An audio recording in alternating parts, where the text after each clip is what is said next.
and participation of deaf or hard of hearing students in mainstream classrooms. Can you say your name for me, because I don't want to say it. Sure. Maryam Salehomoum. And she has practiced as a licensed speech and language pathologist for 20 years. Her clinical experiences have included work with children with autism, reading delay, and language impairment. However, her biggest passion and area of expertise is in working with students who are deaf or hard of hearing. She has taught undergraduate and graduate classes at a few California universities.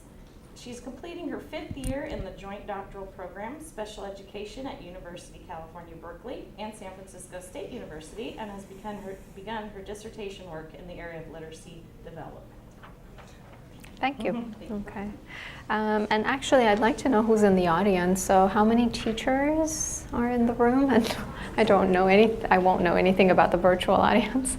Okay. And have you had deaf and hard of hearing students in your class? Yeah. Okay. And actually, even though we're focused on students who are deaf or hard of hearing, I think the conversation will really be applicable to a much wider population of students. Administrators? Okay. A few. And your role? I'm a para-educator. Okay, welcome everybody. You heard a little bit about my background. I just want to highlight that the conference desired outcomes that I'm hoping we're going to address within the next hour or so is that we're meeting to learn from peers and problem solve in creating inclusive programs. It's part of something that I've been thinking about as well. There are challenges that are real challenges on the ground in classrooms, so I'm here to learn from your experiences as well as to share some information about my observation and experiences with you in terms of how to overcome those. We are going to be interacting, so the first thing I'm going to ask you to do in a couple of minutes is to take a few minutes to fill out the responses pre-presentation to a series of questions I've given you, just to get your thoughts on a few things, and then at the end of the session we're going to go back to the same questions to see if anything shifted for you, and I'd like to hear if there were any shifts or additions before we part today. And then the last one is that we're going to be reflecting on certain things together, again, collaboratively. So thinking about inclusion, what does it really mean, and why is it challenging, and how can we overcome the challenges? So I'll give you a few minutes to fill out the survey, and then I'll start with what the study was about and get our discussion going.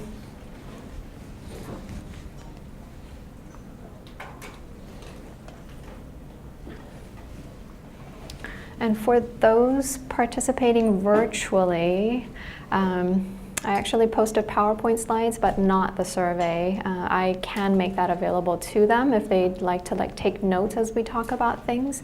And anyone who'd like a copy of the survey, I can email it to them.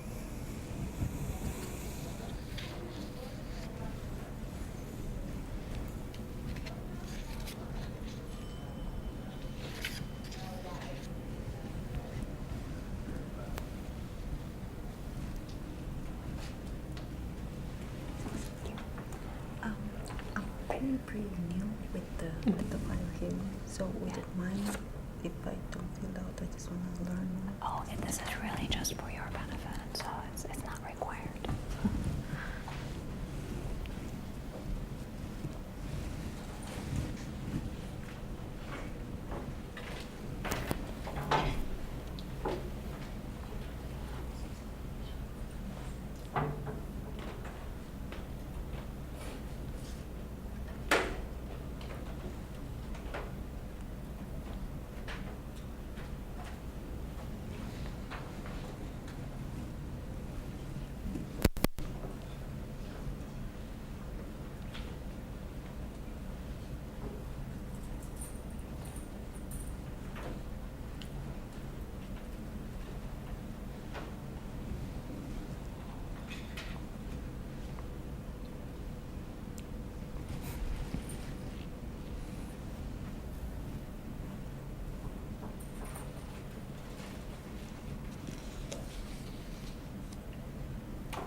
maybe one more minute.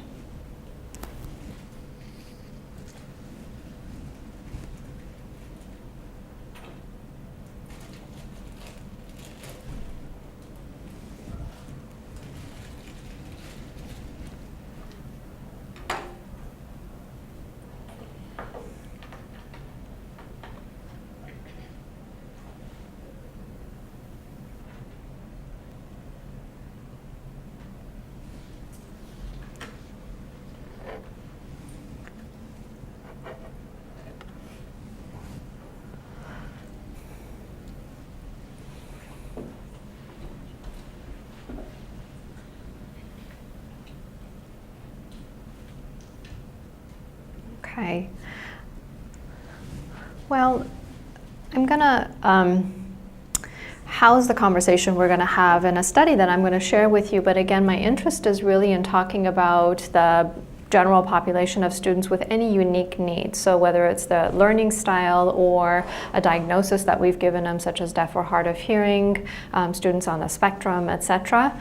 And the opportunity for this study actually came about a couple of years ago, and the study was initially supposed to be an observation of the literacy practices in mainstream classrooms and how deaf and hard of hearing students participate in those. So what are the reading and writing activities, etc. But once I started to watch the students, I realized that more importantly, or what I wanted to focus on, was whether they had equal access to communication and instruction and equal participation. So the activities, literacy, reading and writing activities, and a description of those became of secondary importance to me. So I'll be talking to you about my observations regarding access and participation and what that means for students who are deaf, but also again for students with any unique needs. Okay, so I had photographs, and I've done this presentation once before, and I actually have my own photograph. I think it's a really powerful way to begin by visualizing the classroom and what happens when we mainstream students, particularly deaf and hard of hearing students. This is from the internet, and I was really just kind of advised not to use photographs even if I blur them out, but to rather use some generic ones. But I found this one to be a good one because it pretty much replicates exactly the setup of the classrooms that I was observing, in terms of, you see the teacher in the front, we are really blessed to have a lot of the classrooms in middle and high schools that have switched to high levels of technology.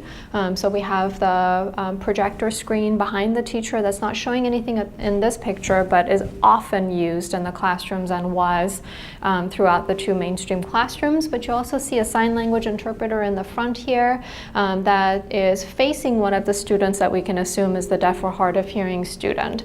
So as I present, I'll actually talk to everybody about the physical space in a classroom and what it means to mainstream students versus to actually include them in the classroom community by thinking about that physical space. So the physical space here shows the student and the students whom I observed sitting all in one corner with one another, and that created access to information because they were seated in the front. They can see their sign language interpreter, they can see the teacher, any projected information, but it also made me question whether it segregated them from the rest of the classroom, and it's a question I'll pose again toward the end once you've heard why I started to think about segregation rather than inclusion given that physical space. So something to visualize as we talk about these students. The research question I had is how can we truly be or practice create inclusive learning communities when we talk about mainstreaming? So not just placing the students in a classroom setting, but having them be equal participants in via access to the information to begin with, but also making sure that they're invited to participate. So those are two themes I'll be coming back to again. So the interest really in inclusive education, as you have been attending probably yesterday, today, and tomorrow, has been something that stemmed from an increase in mainstreaming practices related to least restrictive environment, the legal change, and how the law was interpreted. Least restrictive environment being that we want our students with unique needs or differences in learning, etc., to be educated with their hearing peers. We have some pretty good research showing the benefits of mainstreaming or teaching students with special needs alongside their hearing or typically developing peers.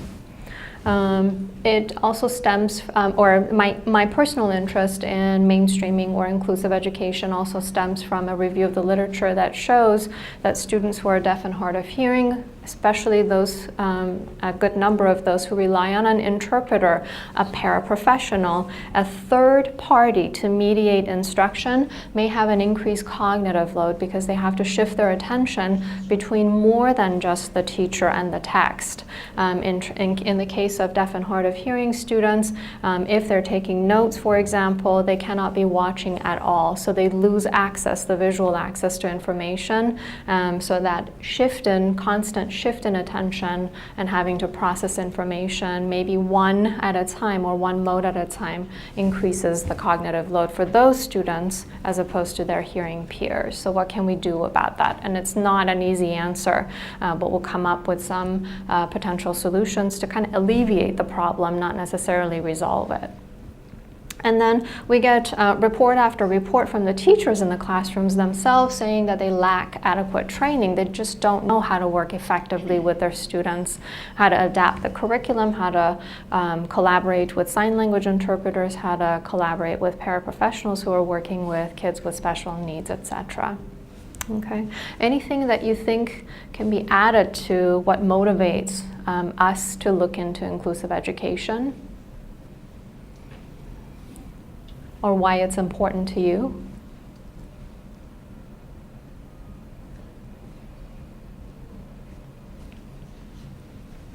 Yeah.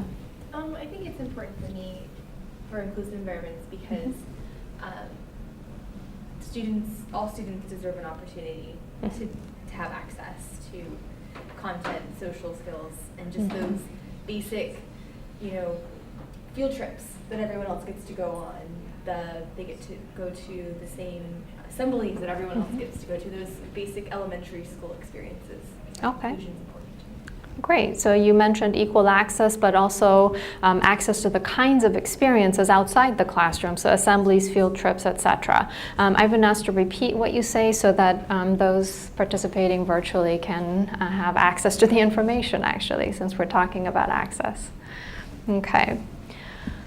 Okay, so I'm going to walk us through who the participants were, where I did this particular study actually that's very representative probably of most of your experiences and people who are participating virtually with us, and then present you with the data and the findings. And throughout, I'd like to encourage you to bring in your own experiences, ask questions, and participate actually. You don't have to reserve your questions or comments to the end.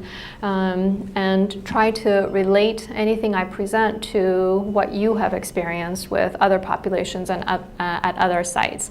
And we'll of course end with implications for practice. Okay, so I was actually at a large urban high school, which I think is very typical, especially in the San Francisco Bay Area. This high school had a deaf and hard of hearing program that used a total communication approach, which is introduction or use of sign language along with speech, sometimes simultaneously, other times via a sign language interpreter. So the mainstream classroom is speaking, sign language interpreter is signing, and student divides their attention between the two communicators.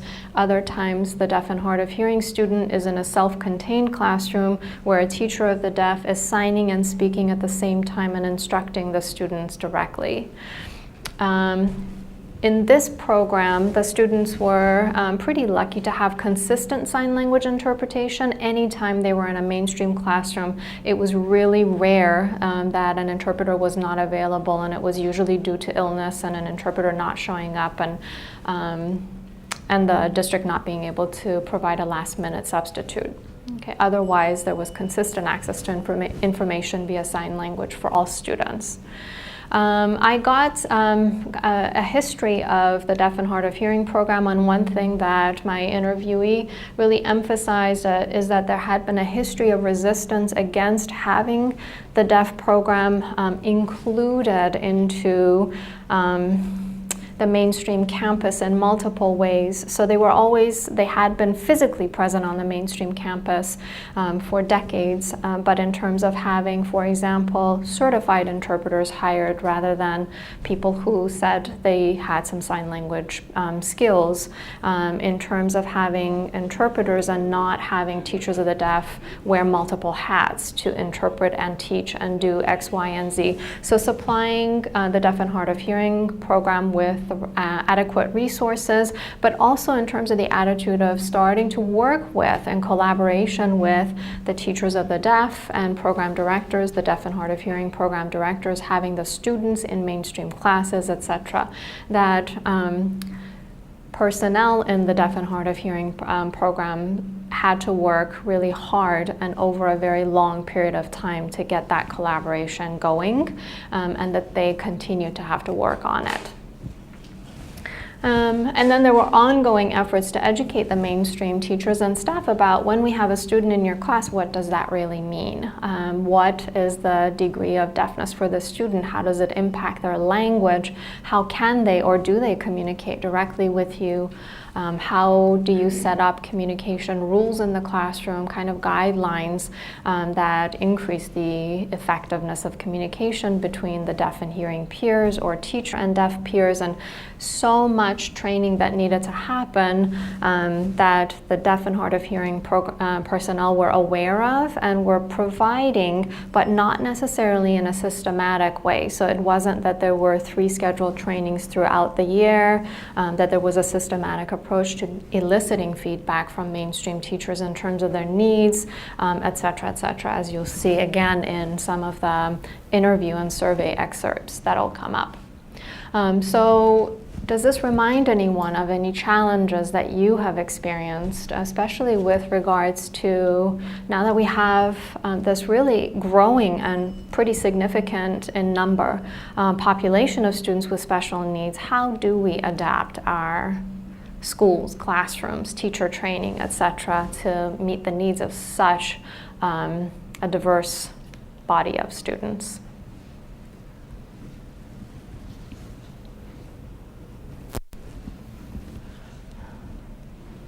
What was the question? Sorry. Have you had experiences with either resistance or actually the opposite, which is a school site that has really been prepared to welcome and include students with special needs? Yeah. So when I first started teaching, I was an autism special day class teacher. Yes. And the site that I was at, it was the first year that this program was there. They hadn't had the program before. So I had to educate not only the staff, but also the students on what autism looked like, and then how do we incorporate those students into the classroom, into their classrooms. And it was challenging, but with work on my part where I went in and I did presentations for them and their students on autism, they were very welcoming. And then I also would be like, hey, can I send some of my kids to you if I take a couple of your guys' kids? And so we had some reverse mainstreaming actually happen, which was neat. Yeah, that would be nice actually. In this program, I don't think there was ever any reverse mainstreaming, but your comment reminds me of actually the students initiating an American Sign Language Club and inviting their hearing peers to meet at lunchtime to learn about sign language, deaf culture, what does it really mean to have hearing loss, and how do we communicate effectively with one another. That was a student-initiated attempt on campus to get that going. Okay, so I went to a really wonderful morning session talking about collaboration between universities and schools, but the discussion kind of at this point reminds me of the fact, because I mentioned there wasn't a systematic approach in terms of how to provide the information and how often, that even though, for example, the speech pathologist at this particular site had been providing services for a number of years, the teacher of the deaf had been there for decades, that there wasn't this one person that had the role of providing information about deafness, etc. So things that, an example of something that had never been communicated, which is very basic and should be communicated within the first week or two of any instruction of a deaf student or a student with special needs in a mainstream classroom, is that months into instruction, one of the teachers had actually no idea that one of the deaf students in the classroom could speak. The teacher had never heard the student's voice. And we have such a wide variety of deaf and hard of hearing students that the assumption that, well, the student completely relies on sign language was really based on the teacher's observation of direct communication only between the deaf student and his interpreter.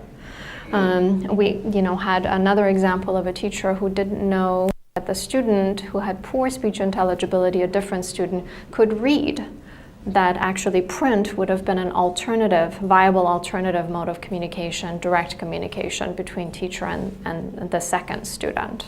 Right? So consistency in providing information and finding that person who serves as a liaison between the mainstream staff and the deaf and hard of hearing students and staff is really important.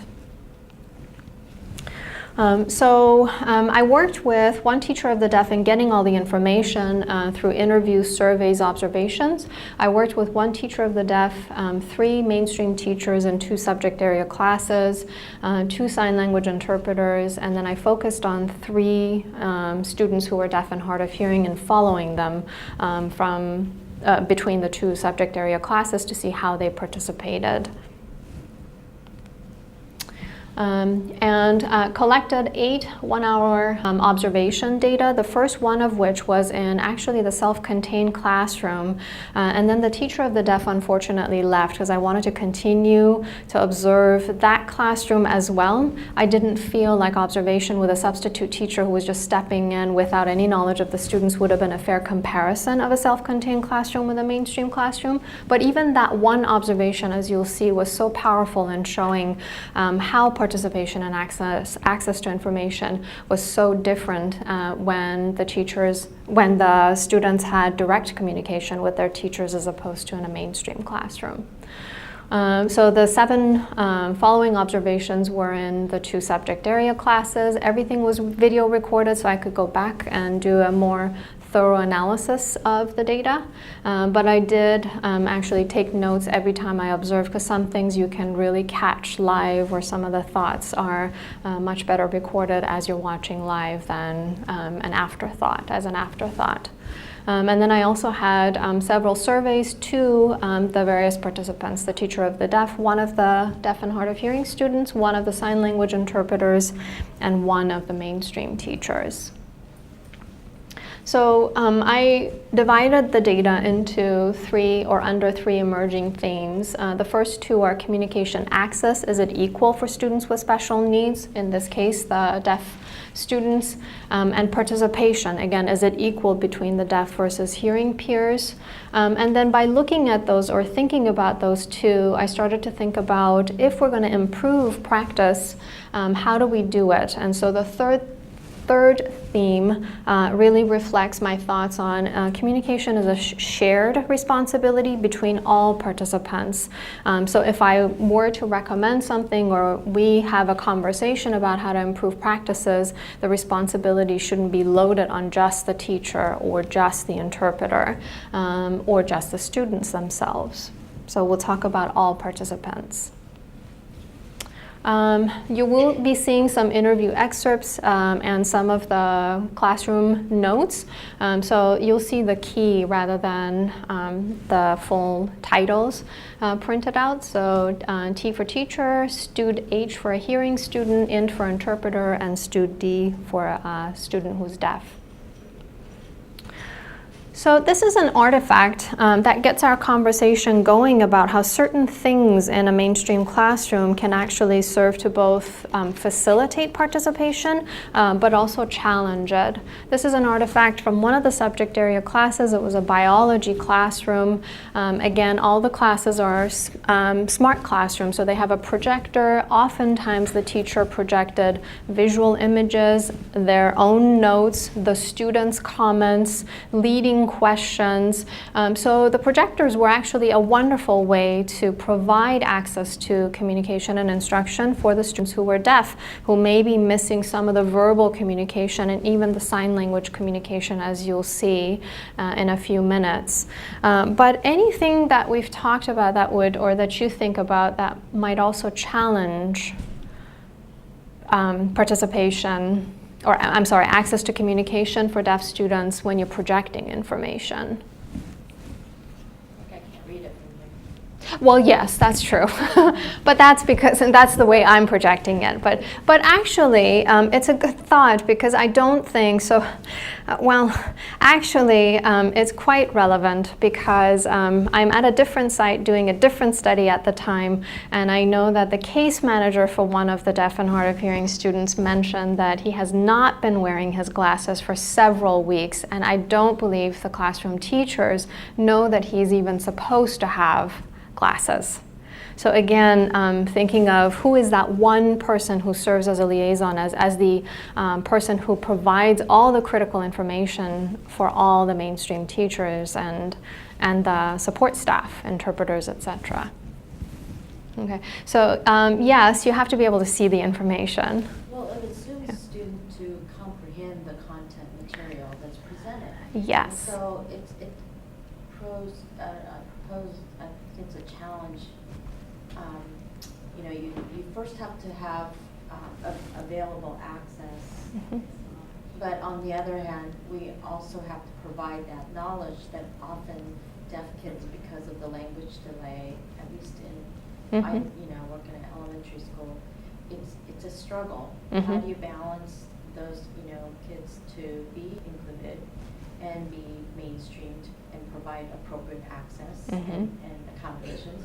But on the other hand, how do you provide instruction at the level so intensive to minimize some of the distractions, if you will, to focus on the direct instruction? Okay. It's a huge challenge. It is. So just in a nutshell for the virtual participants, it's challenging because there's such diverse levels of language levels from the deaf and hard of hearing students. And that's an excellent thought, because even if they're copying everything that they see and taking notes supposedly, it does not guarantee comprehension. So actually quite a few of the students that I've worked with over the years have become really good at copying, pasting information, and do so for tests as well. If they have access to the text, for example, they have recognized this question is asking me for X. They know exactly where to find the information. They copy and paste the response. But if you ask them to engage in a discussion about what they read and use their own words, so to paraphrase or to summarize, they have a really hard time with that. So yes, it doesn't guarantee comprehension, which means it doesn't really guarantee, or it doesn't guarantee real access to information. Okay. I have a question. Is it ever a problem with the sign language interpreters' knowledge of the subject? Yes, so that was another thing that came up in the data, is that the sign language interpreter actually very honestly expressed that when I interpret across different subject area classes, sometimes I don't know the material, so I'm not sure how to sign it. And of course, sign language interpretation is really interpretation, is not translation of material. So the sign language interpreter has to have conceptual knowledge of the information presented in English, spoken English or written English, to be able to interpret it into American Sign Language or even signed English. And that was something else that was challenging about the content, not the way that it was presented, so whether it was in print, visual, or spoken for the sign language interpreters. that slowed their rate of interpretation down, that sometimes actually caused a stop, right? So an interruption in interpretation, or that the sign language interpreter actually figured that I'm interpreting this information to a student whose language level is lower, so I have to stop and explain it a little bit more. So all kinds of challenges coming up with regards to a match versus a mismatch in terms of language and conceptual development for the student, the sign language proficiency for the interpreter, and then the access to the visual information in terms of actually understanding it. Yes? I have a funny story in that I have a friend that is an interpreter at the junior college level, and she was in a class where the teacher was giving wrong information. She was teaching about the Underground Railroad during the Civil War and was telling them it was an actual railroad. And my friend had no idea, what is she supposed to do in that situation? She's just there as the interpreter. And yet she knew her students and the rest of the students were not getting accurate information. Yeah, that's a different question, and it goes to the ethics of interpreting, and of course you can't change information, but in that case I suppose the interpreter would have to have a conversation with the teacher after class. And yeah. So actually this, because you have brought up the point about sign language interpreters may really not be prepared to present this information. That was one of the challenges that came up that the interpreter mentioned, and the recommendation from the interpreter himself in this case was, I want access to information ahead of time because I'm willing to put in the extra time to get ready for this kind of a lecture, but if I'm just showing up to class and the teacher starts projecting information without having given me anything ahead of time, I have a much harder time, and that disrupts or interferes with really good interpretation of the information for the students. Okay.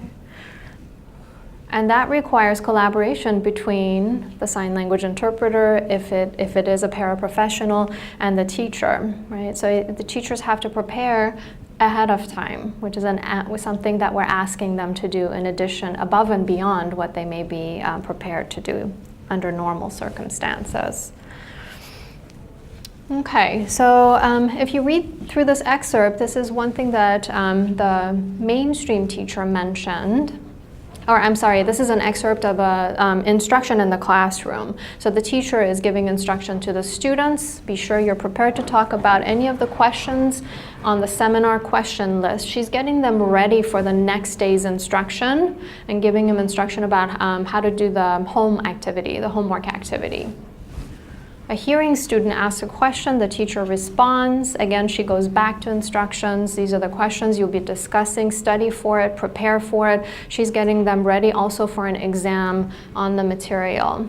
So this is an example of when I was watching this interaction between a mainstream teacher and the entire class, and there was absolutely no sign language interpretation for this bit of instruction. And we'll talk about the reasons why sign language interpretation is at times interrupted.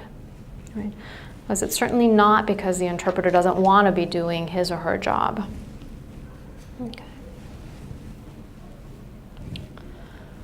Okay, so that was just one example of limited communication access. If the students don't have sign language interpretation, for the 3 students that I was following who absolutely relied on sign language for receptive language, receptively, they were cut off from what was happening in the classroom, whether it be an instruction or an explanation or even an interaction between 2 peers about the content, right? The activity or the academic curricular content.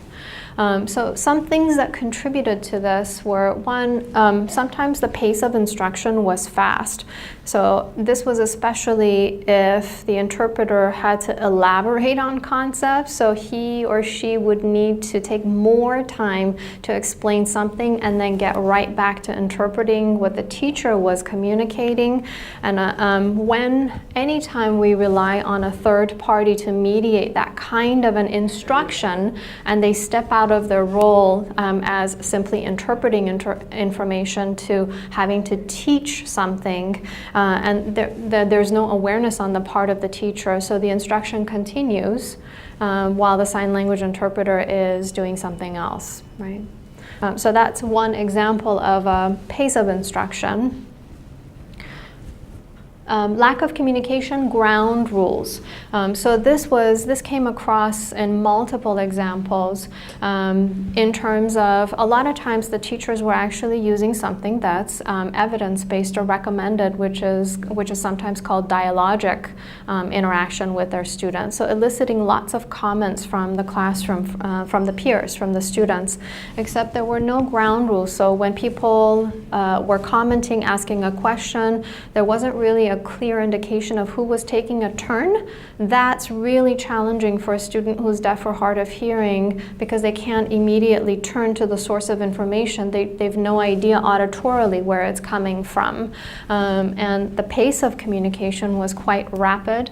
There was no repetition of the students' comments, so I couldn't even hear some of what the students were saying or asking. And when I couldn't hear it, I would notice the sign language interpreter oftentimes didn't hear it and therefore wasn't signing it. So lots of different simple communication ground rules. Of course, I say simple, but it's not, because teachers are trying to do multiple things and think about multiple things at every second of their instruction. But with practice, it gets easier. Ground rules for taking turns, for speaking loud and clear. If something is not clear, the teacher being really aware of repeating it for everybody. And then teachers themselves, in observing them in the comments they made, but also in actually, again, honestly admitting that they don't have an understanding of what deafness is. So one of the most memorable comments from a teacher for me was when asked about the deaf students in a subject area classroom, this teacher said they're just like the hearing students. So I will have to address their needs just as I do with the hearing students. But that's simply not the case. Deaf students are not just like hearing students. In fact, they differ from them significantly in multiple ways, including their language level may be lower than the actual grade level. So access in advance to information, even for the deaf students, could be really helpful. So if they have access to the notes 1 or 2 days before they actually walk into a classroom, they have more time to try and understand it and digest it before they sit through a live lecture, as an example.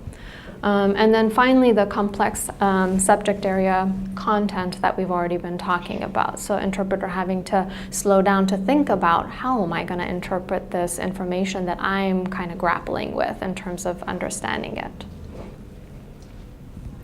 Do you think that teacher's comment was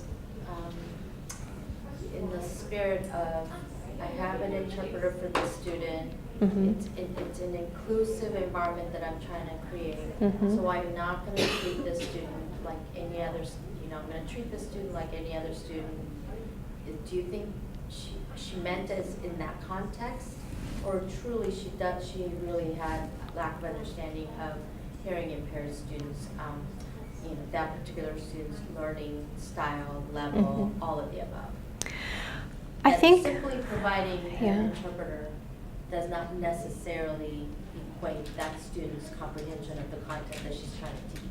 Yes, I think it's the latter. And I say that because in studies where they've looked specifically at that component of, do you believe the learning styles or the language level, etc., of the deaf students is exactly the same? Or the question is, do you believe that simply providing a sign language interpreter ensures equal access to information? That we're getting some reports of yes, as long as there's access to information via sign, via the hands, the student is getting equal access to what I'm presenting verbally and or in written language. But also because I'm pretty certain that the question was actually specific in terms of, do you believe deaf students' learning needs are the same as those of their hearing peers, and not just, do you believe deaf students are the same as their hearing peers? Yes? So do you have some charts to hand to general ed teachers so that they understand that the learning styles or the learning needs might be different? And do you also have some charts for communication ground rules that would be a good rule of thumb for teachers, general ed teachers to have? I haven't been in the position of that quote-unquote liaison, but that's exactly what I'm actually hoping everybody walks away from. It is what I'm recommending, is that we need to put information together. It needs to be in a way that we can share it easily with all mainstream teachers. And we actually, other than charts, I think we need to have in-service training where the teachers have opportunities to ask questions and to interact with people presenting information about deafness or mainstreaming, but not mainstreaming, actually inclusion, right? Okay. But charts are certainly a good supplement, right? So once you've been through that process of and interacted with someone and really talked about what does this all mean, then a chart can really be helpful, because when you glance at the information, you'll understand it much better than if it's just in printed form and you're getting it without any discussion, face-to-face discussion. Okay, and then limited communication access again goes back to also not inconsistent interpretation, but the students need to shift attention between media. When the students were copying notes from the board, they could not watch their interpreter. So a lot of times I would see the interpreter kept signing, but no one was looking at him or her. So this was also a challenge that I don't know how we would be able to resolve. It's pretty complex. I think we can again come up with some solutions to alleviate the problem, but not necessarily to completely resolve it. I don't think we're going to get equal access to communication if we rely on a third party, but I do think we can improve access and participation. So anything that you've experienced in terms of communication access that's related to this, but not necessarily focused on students who are deaf, that we haven't talked about? I know language level is certainly an issue. Auditory processing may be an issue. I don't know if you have experienced teachers who think or who are maybe unaware of, haven't gotten information about. Processing of spoken language is really difficult or challenging for some students in special education. I've had a lot of teachers that go, well, they're just not getting it. And I'm like, but they have auditory processing, or they have whatever kind of processing. You have to give them wait time. But they're just not, and they're like, but no, you have, like, you don't understand it's in their brain. It has nothing to do with it. They're just not getting it. Yeah, so taking a need for additional processing time and maybe even actually presentation of information in a different media, like visually, mistaking that for the student just not getting it. So having maybe a misconception that it's not something I can do, there's nothing I can do to support the student in doing better, they're just not getting the information. Okay, and again, I'm going to repeat for everybody else. Yeah. Okay, so participation. So, access to information was actually, even though it was limited at times for different reasons, the limited participation was even more striking to me, especially in comparison to the students' participation in their self-contained classroom. So this goes back to the debate that I don't think we have the debate about what is really least restrictive environment as much anymore. I think we were talking about it a lot more about a decade ago when trying to implement the law in terms of increasing mainstreaming.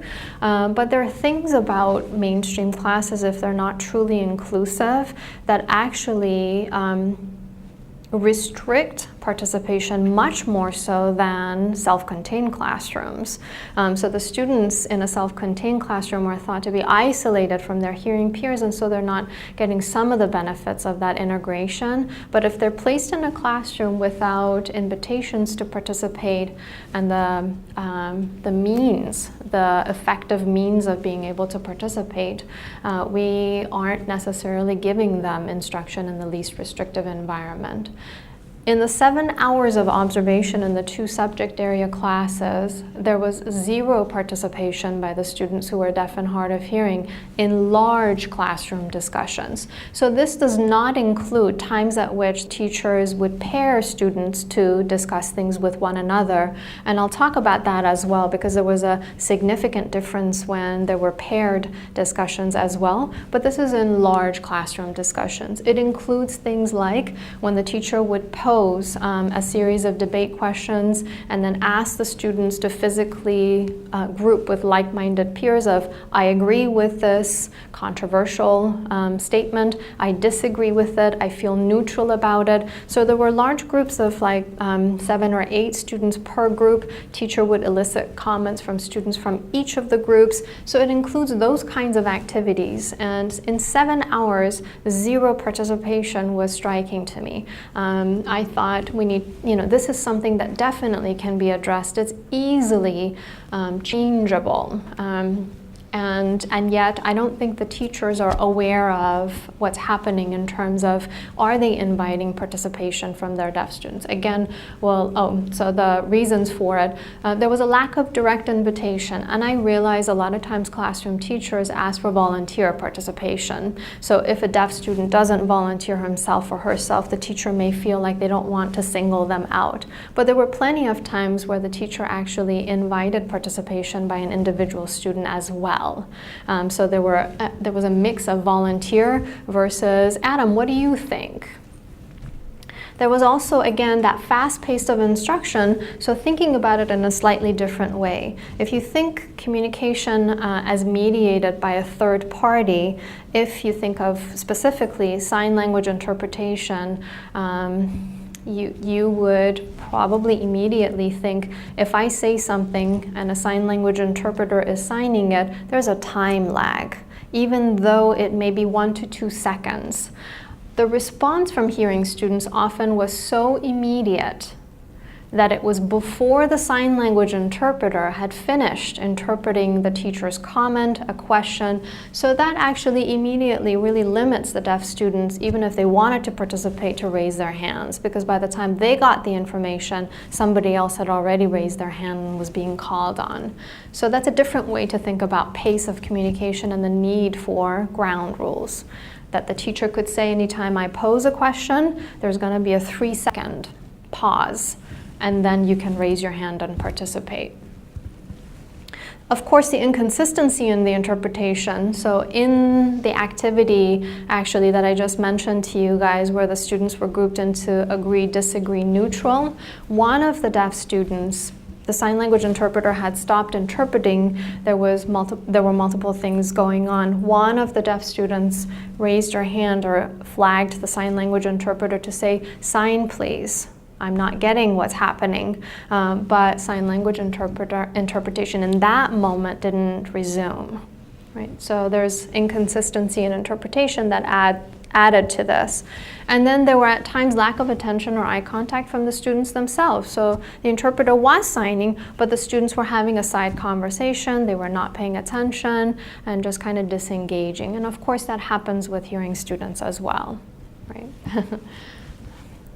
Devices or no devices? Yes.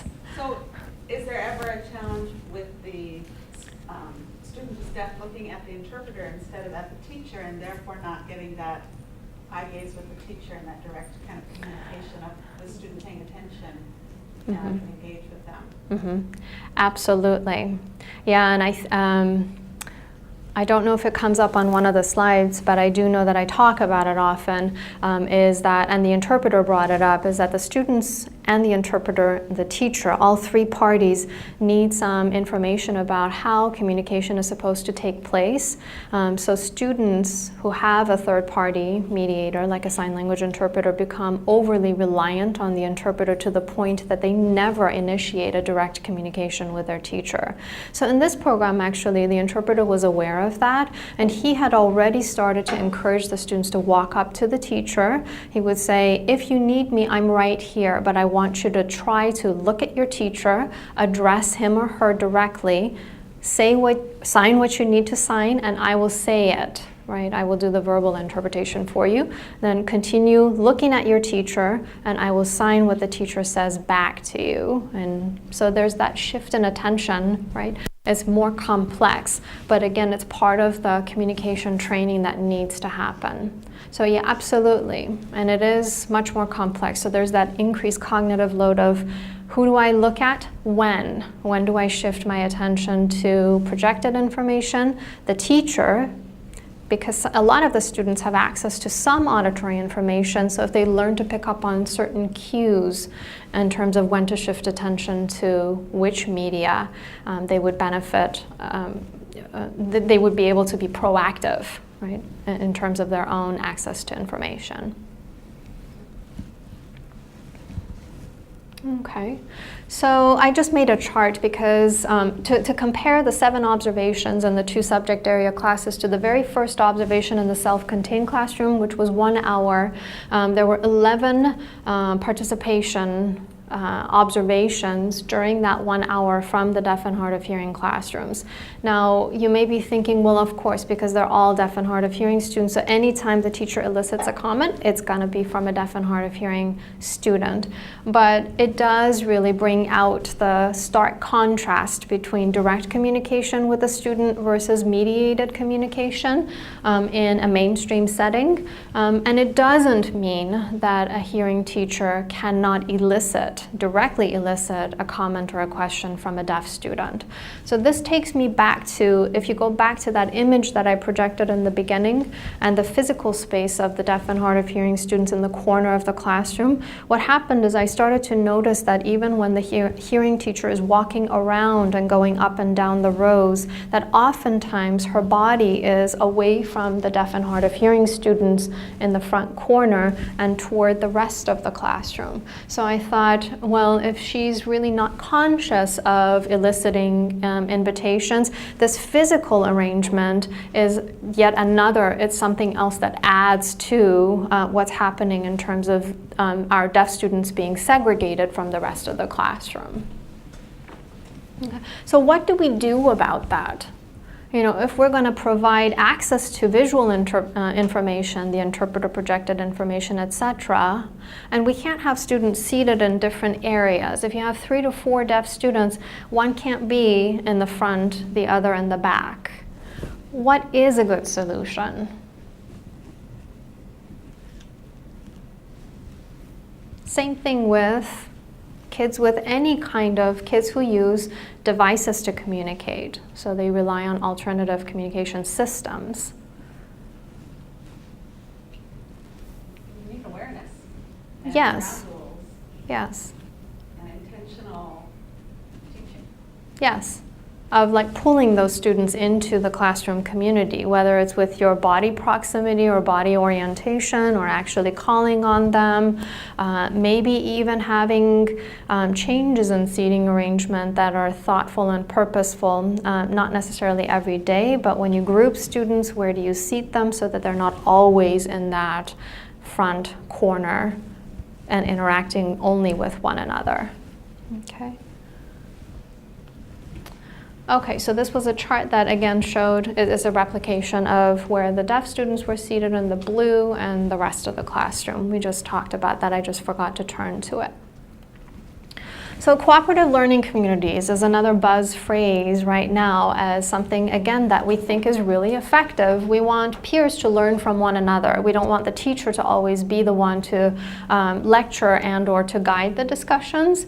And there were several cooperative learning activities across the 2 subject area classes. A lot of times students are given the option of who they want to pair with, and that's great, except that for deaf students who are not fully comfortable and don't feel fully included in their classrooms, what I observed is that they tended to work by themselves when they were given the option of working in groups with peers, or they grouped together. And the third was that the teacher would actually just immediately group them together, so not give them the option of grouping with their hearing peers. So that's again a difference, and I don't know, some of you may be thinking that it's okay that they're working individually. That doesn't mean they're not getting as much information as if they were working with their peers. However, people argue that if you're working with peers and discussing something that you've read, for example, that there's opportunities to get multiple perspectives and to basically broaden and deepen your understanding of the content matter. So it wasn't necessarily, in my perspective, it wasn't a good thing that the deaf students were opting to work by themselves. And what I started to notice is that they're calling on the interpreter to explain things anyway, because they're not doing the activity, they're not getting through the activity independently without some support. In the one situation, I'd like to, if I have the, okay.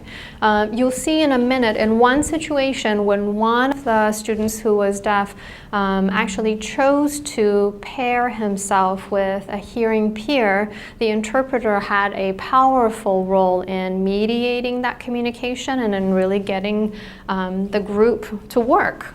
Two students to work well together, and we'll go back to when we talk about the role of teacher, interpreter, and student to what happened in that situation, and again, what do we need to do to improve things. So I have one more question about that. Then what would you do if you have three deaf students who are deaf in the classroom and you're pairing them up and they're all paired? How would you pair them up without having an interpreter for each group? That's right. So, yes, it would. So, in one of the,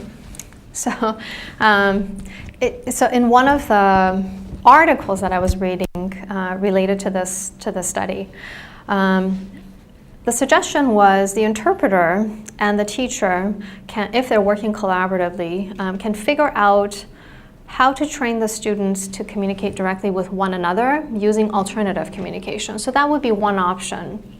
These are just creative solutions. It really depends on the student. But in this case that I'm thinking about, because the student had excellent literacy skills, that written communication, and actually this student was a cochlear implant user and had pretty good auditory perceptual skills as well. Beautiful speech intelligibility. So it would have been possible for the student to directly communicate with his peer if he and the peer have training in how to supplement their oral auditory communication with one another using something like print. Right? So we want to reduce the reliance on that third party and see if we can, that's one creative solution. But you're absolutely right. In a classroom where you have maybe 3 profoundly deaf students who all need to have the interpreter present, you can't place them in cooperative learning groups with hearing peers because you don't have 3 interpreters or 3 people to facilitate the communication. So again, that takes us back to there are some real barriers that you sometimes cannot overcome, and at other times you can. So if you group 2 deaf students and they're working together, the interpreter can actually work with the 3rd deaf student who's then paired with his or her hearing peers. That's another solution, right? And you rotate that. So each time, one of the deaf students gets to pair with his or her hearing peers, and the other 2 work with one another. Okay. So getting into a discussion about what each of the people, teacher, interpreter, and student can do. We're going to see a few more excerpts, and I'm also looking at the time because I do want to have you guys get back to the survey. I don't know if we need to have small group discussions because we've had pretty good participation. We don't have a huge group this afternoon. So, okay, the teacher of the deaf recognized and had said that the deaf and hard of hearing students need to be called on more often. So she had also observed that they're rarely ever invited to participate directly by the mainstream classroom teacher. So that's one thing that we've already talked about, right? Direct invitations.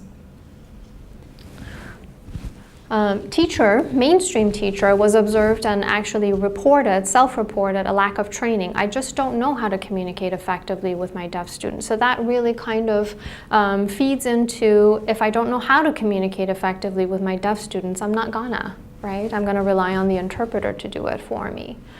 wasn't observed. Teachers were not observed except for one substitute teacher, actually. Neither of the other two teachers were observed to implement any communication strategies, and I'm not sure the substitute teacher was aware that she was implementing a communication strategy, but she consistently repeated student comments to make sure everybody was hearing them, which increased, or I should say, reduced the interruption in sign language interpretation for that classroom. And then finally, the teachers were not observed to directly encourage active participation, and that's redundant information. We already talked about that. Okay, and this also reminds me, though, that, again, going back to the impressions of mainstream teachers, that some of the reports that I got through interview and survey is that they feel like deaf and hard of hearing students are really shy about participating in a classroom, either because of their language or literacy skills, and then that communication difference. So that is something else that we need to address. It's not just enough that a teacher call on a student, but the student also has to be comfortable enough to be called on and to participate if they're asked to comment or to ask a question. Okay, here's a comment by one of the deaf students. As she was thinking about her sign language interpreter, she says that the role of my interpreter is to sign everything that the teacher says. They are to be my voice or our voice speaking back to the teacher as well. So she's thinking about that mediation and really wanting to express herself to the teacher. This is actually one of the students who had very slowly but surely started to initiate direct communication with her teacher. Again, this student with amplification, had excellent access to auditory oral information and had beautiful speech intelligibility, but just really not, I think during the study as a junior, not had as much support as she could have in terms of just initiating communication with teachers. So third year into a high school setting, just starting to feel comfortable with, well, maybe if I have a question, I can just go to the teacher rather than to rely on my interpreter, is pretty slow progress for a student like this one, who certainly could communicate without an interpreter because of the auditory verbal skills that she had. Okay, so this is the excerpt that I'd mentioned a couple minutes ago. We had a hearing and a deaf student paired to work on an activity. The deaf student joined the hearing peer at a table. The hearing student initiated a communication, so said something. The interpreter signed. The deaf student responded in sign language via the interpreter. Interpreter explained something to the deaf student in sign language only. The hearing peer didn't participate, right? Didn't have access to the information. So this is lack of access on both ends. Hearing student comments using spoken English. The interpreter responds only verbally, no sign language. The interpreter signs a summary of the communication to the hearing student. The deaf student responds, and the interpreter responds to the deaf student in sign language only. Again, hearing student doesn't have access to that information. So as I watched this for a few minutes, and within just a few minutes, the two students physically turned away from one another and continued the activity in parallel, but no longer interacting with each other for the rest of the time. So the interpreter actually, without me initiating a conversation about this scenario, at some point had a conversation saying, how do you feel about signing and speaking at the same time? I'm really not comfortable with it, and I feel like sometimes it's kind of a hindrance in terms of mediating communication. I feel like I can either sign or speak. When I sign, I turn my voice off. When I'm speaking, my hands are silent. So he was aware that this is an actual challenge. How do you combine sign and spoken language? It's not easy for people who have proficiency in sign language to simultaneously sign and speak, especially if And I don't know how many of you are aware of some of the differences between signed English and American Sign Language, but especially if your training has been more in using American Sign Language, which has a completely different grammatical system than English. So you really can't use American Sign Language as you're speaking English. It would be like, speaking English and writing in French, right? So having to process two different languages. So something the interpreter admitted was an area in need of improvement for himself, and then with a direct impact on how effective he was going to be in mediating communication between a deaf and a hearing peer, possibly even the deaf student and a hearing teacher. Right. So again, anything similar to this for third-party mediators and how we can improve training? I don't know if anyone worked with AAC, students with augmentative alternative communication devices. Anything that this reminds you of for students who use AAC? It's just people not understanding how if they're not trained on it, sometimes not understanding how to use it. Yeah, because that's different. I'm thinking actually, I've certainly worked with AAC devices as well. If they work with pictures, that's that's understandable. Yeah. It's access for everybody. Same with if you're using a printed language and it's the same language as the spoken language, so it is really a different issue. Excuse me. Okay. Information from the interpreter was that there was concern over the complexity of the subject area content. So I've already kind of presented not just the data, but also some possible solutions from the people themselves, the participants themselves, is that advanced access would have been helpful in resolving this kind of a challenge.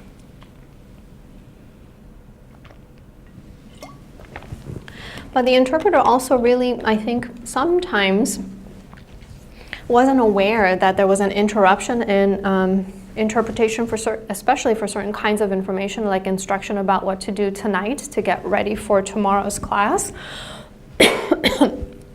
and could benefit from things like that, and would also benefit from training in effective communication facilitation, but also effectively redirecting deaf and hard of hearing students' attention to one media versus the other. So occasionally when the students would start a side conversation or not be watching the interpreter, I didn't see redirections in terms of that it's not okay for you to be having a conversation right now.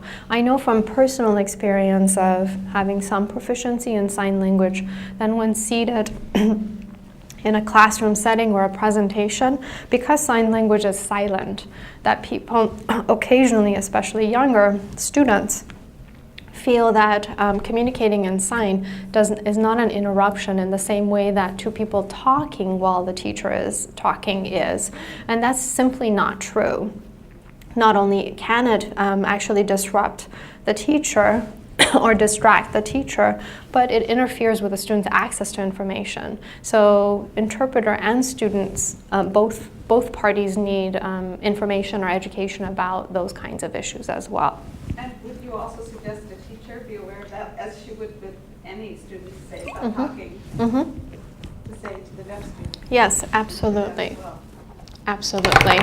As with talking or the use of devices, which teachers sometimes say, put away, absolutely. It's difficult. It's more difficult for the teacher, I would have to say, because sometimes the side conversations were also occurring when the students were broken up into like a 2-minute small group discussion, but instead of talking about the chapter, the two deaf students may be actually talking about what they did on Saturday. Interpreter catches that, but the teacher doesn't necessarily. So at times when the whole classroom is talking, the interpreter is in a much better position of directing the students back to the task and away from side conversations. In this situation, how much training did the interpreters have? Were they expected to be more like para-educator interpreter, or were they just strictly interpreters? Okay, so the question was with regards to the training that the interpreters had had, which is an excellent question. So one of the things that the teacher of the deaf mentioned as problematic in inclusive education was that they had such a wide diversity of quality of training for the interpreters that were coming into the program, and there was certainly changes as people came and left, right, and you would hire new people. So it was a concern voiced by the teacher of the deaf. She had noticed that sometimes the training is inadequate, seems inadequate when interpreters enter the program, but it was also something that the interpreters themselves talked about in terms of the subject area content matter. But it seemed like in the interview that the interpreter would say things like, I would like to share information about deafness, or I would like to share information about how students and student teacher can communicate effectively with one another, but sharing meant that they were sharing whatever they knew, not what they had received training for. So they wanted to facilitate communication, but there was no indication that the interpreter had received training and could then take that information that was like evidence-based to the rest of the staff. So very good question. And I think, but I know that what's reported as part of the problem in getting really highly qualified interpreters into the school systems, one could be the resistance from the district to pay interpreters a high salary. And actually that's not one, that's the one that I was thinking about. So a lot of the highly qualified interpreters prefer to do private contracting, and so they end up in medical facility, legal sector, etc., and are not necessarily drawn to the public school sector. That's really on the side. It's the financial issue is a big issue that affects, I think, education in a way that's above and beyond what we're talking about in the hour here. Okay, this is another excerpt. The teacher is walking the students through an excerpt from an assigned reading. So she's asking questions. What's the gift that is given to Elizabeth, one of the main characters? One of the hearing students responds, and you notice I've put parentheses with a blank. That's because I couldn't hear what the hearing student was saying. Then the teacher asks another question. Again, hearing student responds. There's a blank. I couldn't hear what the hearing student was saying. There was no access to that information. Then the teacher elaborates, gives more information, etc. And what I noted at the end of the excerpt, and of course these are long excerpts, you're only getting to see a few lines of them, that the interpreter signs, except for, right, what's missing, except that the student, the deaf student and the deaf peer are once again, and I put once again because I noticed they've done it a few times, engaged in a side conversation and not watching. So this goes back to what I just mentioned about students really need training in terms of how to executive functioning, right? How to make sure that they're paying attention when they need to, that it's not okay to be signing, even though it's a non-spoken language, etc. This is something that really affects all students in a classroom. It's not unique to deaf students or students with special needs, right? I just sat in a classroom where two of the hearing students were playing Rubik's Cubes for about 15 minutes into a small group activity, right? So, okay. So here's where the interpreter is actually saying, I think a seminar or a class to teach both the hearing and deaf students how to interact with one another is important. So he recognizes the importance of it, but he himself had not had training in terms of if he were to give this seminar, how would you go about it? But he's thinking, well, we could have a systematic approach to it. So first you start with a small group, see how things go, you learn from it, you adapt things, and then you work your way up to the larger classroom community, right?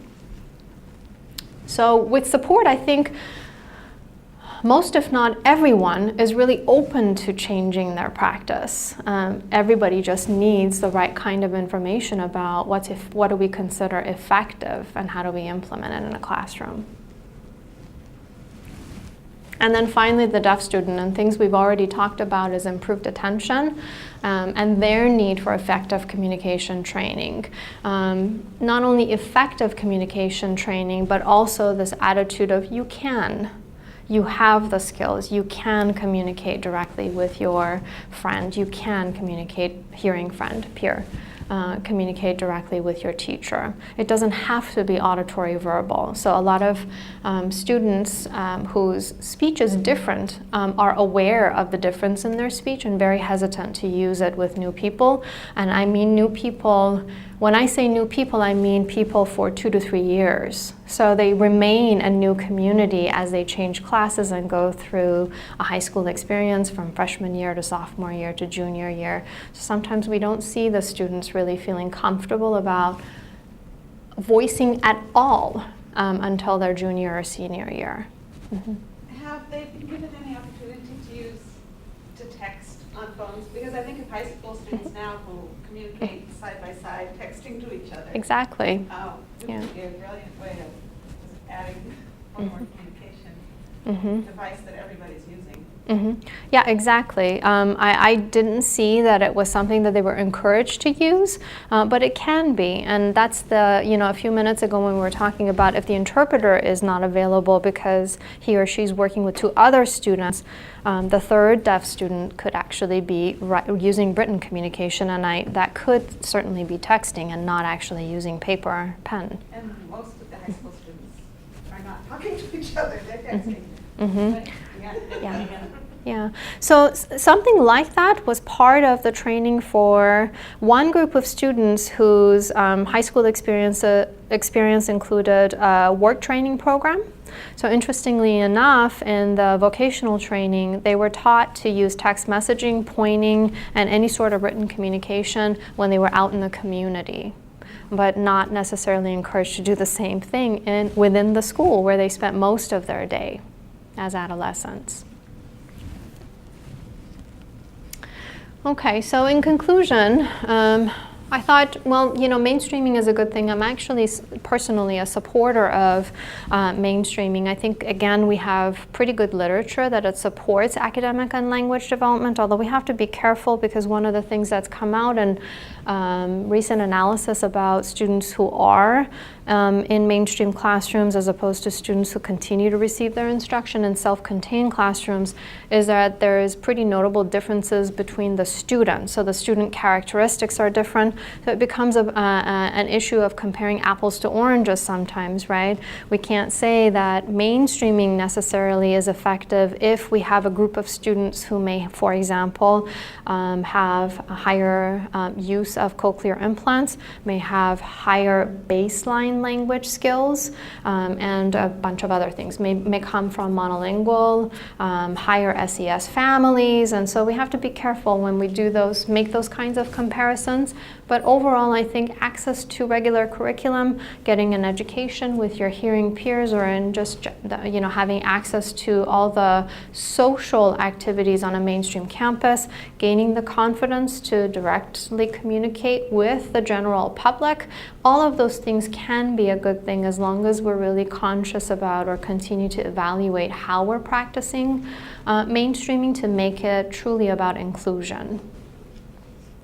There were marked differences in frequency of participation, as I shared with you, and a need for training for all parties. That wasn't just my conclusion, but what was reported to me from all parties, including the student who was deaf, who was surveyed.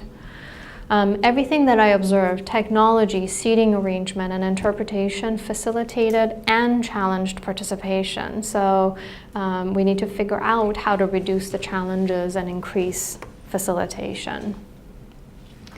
If I were to do future studies or other people were to do future studies, we want to look at a larger number of participants.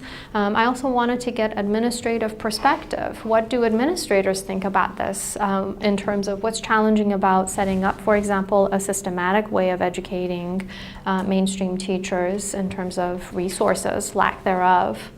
And then implementation and evaluation of a training program. So if we set something up and we start to do it like passing around brochures, do teachers feel like it was actually helpful? right? So testing what we're proposing and putting together. So, any comments, questions? And these are, yeah. Did everybody have access to the PowerPoint slides?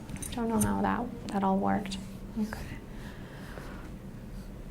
So we have a few minutes, and I would love it if you get back to the surveys that you started to fill out, and in a few minutes, see if you can add anything now that we've been talking about this for the past hour.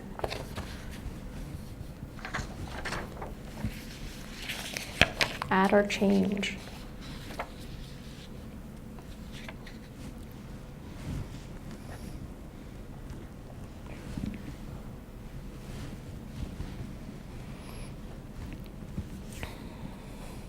And the people online who said they would love the survey, if you could email it. Okay. Okay.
Another minute, and then I'd really like to hear a couple of responses before we end.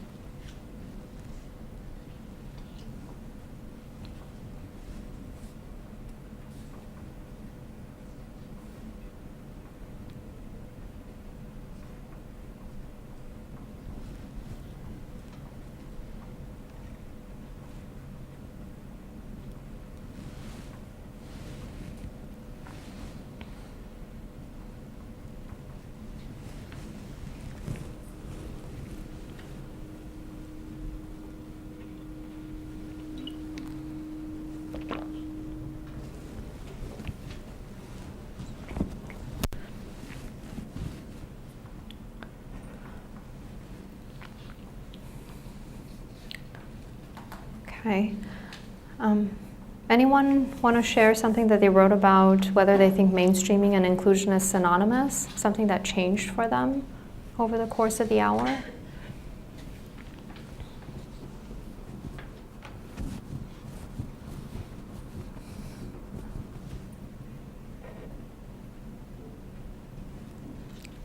Well, I haven't worked with students who are deaf, but I work with teachers and parents and try to help facilitate some of that individual.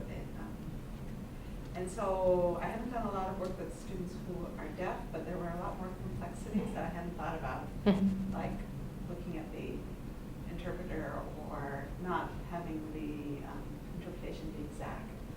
That Okay. I thought about it more. Okay. Okay. Any unique needs of not just students who are deaf, but any unique needs of the larger population of special ed students that could impact how they perform in a mainstream setting that you thought about through the discussion? I think it's Mhm. it's like anything. It's about education and awareness. Mhm. Part of the receiving end, general ed as well as special ed Mhm. collaboration, Mhm. and thinking about this, UDL. Mhm. What's good for one particular student may be good for all students, and generalizing that Mhm. may, because I often think about in the name of LRE, we put kids in, through an IEP team decision in general education classroom, and within the general education classroom, they're segregated. So Mhm. are we creating a really inclusive environment, and what kind of supplementary strategies or accommodations that we're providing that Mhm. doesn't necessarily support the segregation as much as support the inclusion for all Mhm. students. So I think particularly for deaf and hard of hearing, because it's so low incidence, Mhm. and Mhm. because there's such a drastic divide in the methodology of communication, Mhm. I think it creates challenges for students who uses ASL versus oral communication, and how we can provide appropriate support for both of those kids. Mhm. Groups are challenging every single day, Mhm. and this business of SDC classroom versus mainstream classroom, even in a hard of hearing DHH classroom versus itinerant support Mhm. in a school setting. I don't know. It's hard conversation to have, and I don't have answers. I just came Mhm. to think if there's any more strategies out there that I can pick up on and take Mhm. it. Yeah. So I wonder though, following what you just said, you said it's a hard conversation to have between, what I took was between the people who work at STC versus in the self-contained class, or different kind of, and the mainstream teacher. So could the solution really involve, or should the solution involve, scheduled time for the people to come together and have these conversations? Yes, they may be hard conversations, but unless we talk, we won't figure out what it is you need versus what she needs, and how to come up with solutions. And of course, solutions, creative solutions, we can come up with those much better if we're talking as a group than if we're trying to figure things out on our own. Yeah. Right? How do I teach to a diverse group of 20 to 30 students? It's a lot easier to come up with things that are effective if you hear what teacher A and B and C and like a group of people are doing. So putting the minds together. So it'd be nice to have, that would be a good solution, so a response to number 4. We have a lot of challenges, so maybe we can talk to administration at our campus about creating a once a month opportunity. It's not a mandatory meeting, but where everybody knows that if you come to this place, we can have a conversation about what's happening with our students who speak English as a second language versus the one who comes into class with a device, or a student whose behavior is somewhat disruptive, and what other people are doing. Right? So sharing the solutions. And then finally, anyone come up with anything that they think, a new practice they think they'll implement. And it doesn't have to be from our discussion, but any takeaways from your participation in the workshops yesterday and today about inclusive practices? Yeah. I took away like that, the teachers in a lot of these environments, they weren't giving the students all the access to the language. Mm-hmm. So helping teachers that I support be more mindful of either if they're doing some sort of, like you were talking about how the interpreter stopped signing, Mhm. and that led to limited access, or they didn't interpret what the teacher said, but making sure that people are understanding that, sometimes kids might need to be facing you, those types of skills. Yeah, speaking of that brochure, so one of the things that should always be on the effective communication with a person with hearing loss, a deaf or hard of hearing individual, is please face them. Right? Reduce background noise. I mean, there is a list of really easy to implement. Well, again, I say easy, but sometimes noise reduction is not easy. But anything you can do. So reduce noise if you can, take turns, repeat student questions, face your student especially when you're talking to them. Use an FM system. The buy-in for if the student's willing to use it, but the teacher is not, we're losing out on an opportunity to really amplify sound directly to a deaf student's ear. So simple, or a checklist of multiple things you can do to share with teachers. Yeah. It sounds like you're in that position of disseminating information, that you're working with multiple. Okay, that's great. Okay, well, that brings us to the end of our 90 minutes. Again, thank you so much for participating, and it's a pleasure.